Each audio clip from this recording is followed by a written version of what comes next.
Audio Jungle. Audio Jungle. సామెతల గ్రంథము 19వ అధ్యాయము 1వ వచనం నుండి. బుద్ధిహీనుడై తన పెదవులతో మూర్ఖముగా మాటలాడు వానికంటే యథార్థముగా ప్రవర్తించు దరిద్రుడే శ్రేష్ఠ. ఒకడు తెలివి లేకుండుట మంచిది కాదు. తొందరపడి నడుచువాడు దారి తప్పిపోవును. ఒకని మూర్ఖత వాని ప్రవర్తనను తారుమారు చేయును. అట్టివాడు హృదయమున యెహోవా మీద కోపించును. ధనముగల వానికి స్నేహితులు అధికముగా నుందురు. దరిద్రుడు తన స్నేహితులను పోగొట్టుకొనును. కూట సాక్షి శిక్ష నొందకపోడు. అబద్ధములాడువాడు తప్పించుకొనడు. అనేకులు గొప్పవారి కటాక్షము వెదుకుదురు. దాతకు అందరూ స్నేహితులే. బీదవాడు తన చుట్టములందరికీ అసహ్యుడు. అట్టివానికి స్నేహితులు మరి దూరస్తులగుదురు. వాడు నిరర్థకమైన మాటలు వెంటాడువాడు. బుద్ధి సంపాదించుకునివాడు తన ప్రాణమునకు ఉపకారి. వివేచనను లక్ష్యము చేయువాడు మేలు పొందును. కూట సాక్షి శిక్ష నొందకపోడు. అబద్ధములాడువాడు నశించును. భోగములను అనుభవించుట బుద్ధిహీనునికి తగదు. రాజుల నేలుట దాసునికి బొత్తిగా తగదు. ఒకని సుబుద్ధి వానికి దీర్ఘశాంతమునిచ్చును. తప్పులు క్షమించుట అట్టివానికి ఘనతనిచ్చును. రాజు కోపము సింహగర్జన వంటిది.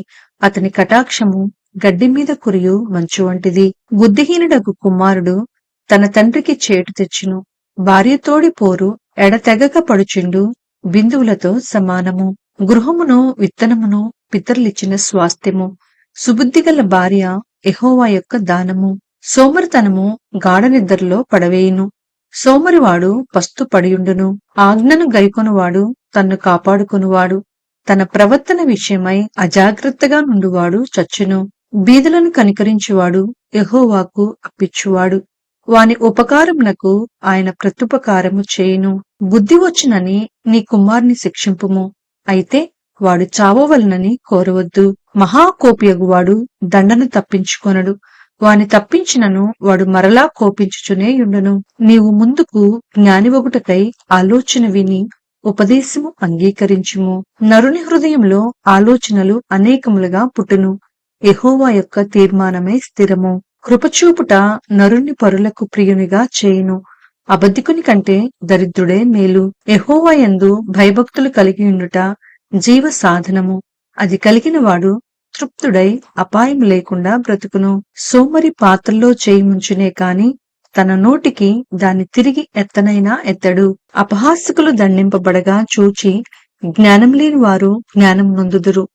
వివేకులను గద్దించిన ఎడల వారు జ్ఞానవృద్ధి నొందుదురు. తండ్రికి కీడు చేసి తల్లిని తరిమివేయువాడు అవమానమును అపకీర్తిని కలుగు చేయువాడు. నా కుమారుడా, తెలివి పుట్టించు మాటలు నీవు మీరగోరితివా? ఉపదేశము వినుట ఇక మానుకొనుము.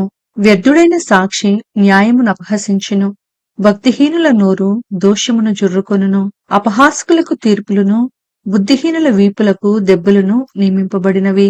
సామెతల గ్రంథము 20వ అధ్యాయము 1వ వచనం నుండి. ద్రాక్షారసము వెక్కిరింతల పాలు చేయును. మద్యము అల్లరి పుట్టించును. దాని వశమైన వారందరూ జ్ఞానము లేనివారు. రాజు వలన భయము సింహగర్జన వంటిది. రాజునకు క్రోధము పుట్టించువారు తమకు ప్రాణమోసము తెచ్చుకొందరు. కలహమునకు దూరముగా నుండుట నరులకు ఘనత. మూర్ఖుడైన ప్రతివాడును పోరునే కోరును. విత్తులు వేయు కాలమున సోమరి దున్నడు. కోతకాలమున పంటను గూర్చి వాడు విచారించినప్పుడు వానికేమీయూ లేకపోవును. నరుని హృదయంలోని ఆలోచన లోతు నీళ్ల వంటిది. వివేకము గలవాడు దానిని పైకి చేదుకొనును. దయచూపు వానిని కలుసుకొనుట అనేకులకు తటస్థించును. నమ్ముకొనదగిన వాడు ఎవరికి కనపడును. యథార్థవర్తనుడగు నీతిమంతుని పిల్లలు వాని తదనంతరము ధన్యులగుదురు. న్యాయ సింహాసనాసీనుడైన రాజు తన కన్నులతో చెడుతనమంతయు చెదరగొట్టును. నా హృదయమును శుద్ధిపరుచుకుని ఉన్నాను. పాపము పోగొట్టుకొని పవిత్రుడనైతననుకొనదగిన వాడెవడు? వేరువేరు తూనికరాళ్లు, వేరువేరు కుంచెములు, ఈ రెండును యెహోవాకు హేయములు. బాలుడు సైతము తన నడవడి శుద్ధమైనదో కాదో యథార్థమైనదో కాదో తన చేష్టల వలన తెలియచేయును. వినగల చెవి, చూడగల కన్ను, ఈ రెండును యెహోవా కలుగచేసినవే. లేమికి భయపడి నిద్రయందు ఆసక్తి విడువుము. నీవు మేల్కొని ఉండిన ఎడల ఆహారము తిని తృప్తి పొందుదువు. కొనువాడు జబ్బుది జబ్బుది అనును. అవతలికి వెళ్లి దాన్ని మెచ్చుకొనును. బంగారును విస్తారమైన ముత్యములను కలవు. తెలివినుచ్చరించు పెదవులు అమూల్యమైన సొత్తు. అన్యుని కొరకు పూటబడిన వాని వస్త్రమును పుచ్చుకొనుము. పరుల కొరకు వానినే కుదవ పెట్టించుము. మోసము చేసి తెచ్చుకొను ఆహారము మనుషులకు బహు ఇంపుగా ఉండును. పిమ్మట వాని నోరు మంటితో నింపబడును. ఉద్దేశ్యములు ఆలోచన చేత స్థిరపరచబడును. వివేకము గల నాయకుడివై యుద్ధము చేయము. కొండెగాడై తిరుగులాడువాడు పరుల గుట్టు బయటపెట్టును. కావున వదరబోతుల జోలికి పోకుము. తన తండ్రినైనను తల్లినైనను దూషించువాని దీపము కారు చీకటిలో ఆరిపోవును. మొదట బహు త్వరితముగా దొరికిన స్వాస్థ్యము తుదుకు దీవెన నొందకపోవును. కీడుకు ప్రతి కీడు చేసేదననుకొనవద్దు.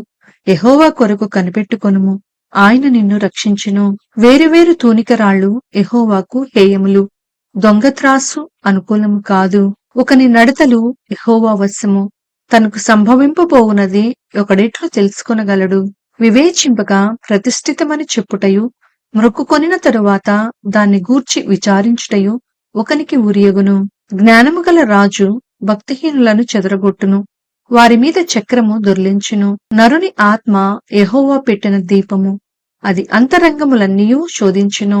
కృపాసత్యములు రాజును కాపాడును. కృప వలన అతడు తన సింహాసనమును స్థిరపరచుకొనును. యవనస్తుల బలము వారికి అలంకారము. తల నెరుపు వృద్ధులకు సౌందర్యము.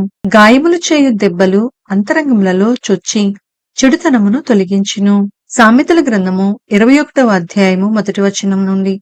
యెహోవా చేతిలో రాజు హృదయమును నీటి కాలువల వలెనున్నది. ఆయన తన చిత్తవృత్తి చొప్పున దాన్ని త్రిప్పును. ఒకడు తనకేర్పరచుకొనిన మార్గము ఎటిదైనను తన దృష్టిగది న్యాయముగానే అగపడును. యెహోవాయే హృదయములను పరిశీలన చేయువాడు. నీతి న్యాయములననుసరించి నడుచుకొనుట బలుల నర్పించుట కంటే యెహోవాకు ఇష్టము. అహంకార దృష్టియు గర్వహృదయమును భక్తిహీనుల క్షేమమును పాపయుక్తములు. శ్రద్ధగల వారి యోచనలు లాభకరములు. తాలిమిలేక పనిచేయు వానికి నష్టమే ప్రాప్తించును. అబద్ధములాడి ధనము సంపాదించుకొనుట ఊపిరితో సాటి. దానిని కోరువారు మరణమును కోరుకొందురు. భక్తిహీనులు న్యాయము చేయనొల్లరు.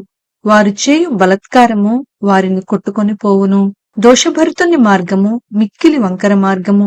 పవిత్రుల కార్యము యథార్థము. గయ్యాళితో పెద్ద ఇంట నుండుట కంటే మిద్దె మీదనొక మూలను నివసించుట మేలు. భక్తిహీనుని మనస్సు కీడు చేయకోరును. వాడు తన పొరుగువానినైనను దయతలచెడు.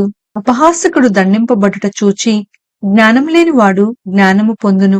జ్ఞానము గలవాడు ఉపదేశము వలన తెలివినొందును. నీతిమంతుడైన వాడు భక్తిహీనుని ఇల్లు ఏమైనది కనిపెట్టును.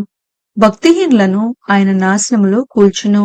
దరిద్రుల మొర్ర వినక చెవి మూసుకొనువాడు తాను మొర్రపెట్టినప్పుడు అంగీకరింపబడడు. చాటున ఇచ్చిన బహుమానము కోపమును చల్లార్చును. వడిలో నుంచబడిన కానుక మహాక్రోధమును శాంతిపరచును. న్యాయమైన క్రియలు చేయుట నీతిమంతునికి సంతోషకరము. పాపము చేయువారికి అది భయంకరము. వివేక మార్గము విడిచి తిరుగువాడు ప్రేతల గుంపులో కాపురముండును. సుఖభోగముల యందు వాంఛగల వానికి లేమి కలుగును. ద్రాక్షారసమును నూనెయు వాంఛించువానికి ఐశ్వర్యము కలుగదు. నీతిమంతుని కొరకు భక్తిహీనులు ప్రాయచిత్తమగుదురు. యథార్థవంతులకు ప్రతిగా విశ్వాసఘాతకులు కూలుదురు. ప్రాణము విసికించు జగడగుండి దానితో కాపురము చేయుట కంటే అరణ్య భూమిలో నివసించుట మేలు. విలువగల ధనమును నూనెయు జ్ఞానుల ఇంట నుండును. బుద్ధిహీనుడు దాన్ని వ్యయపరచును. నీతిని కృపను అనుసరించువాడు జీవమును నీతిని ఘనతను పొందును. జ్ఞాని అయిన ఒకడు పరాక్రమశాలుల పట్టణ ప్రాకారమెక్కును. అట్టివాడు దానికి ఆశ్రయమైన కోటను పడగొట్టును. నోటిని నాలుకను భద్రము చేసుకొనువాడు శ్రమల నుండి తన ప్రాణమును కాపాడుకొనును. అహంకారి అయిన గర్విష్ఠునికి అపహాసకుడని పేరు.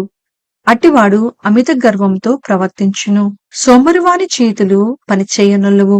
వాని ఇచ్ఛ వానిని చంపును. దినమెల్లా ఆశలు పుట్టుచుండును.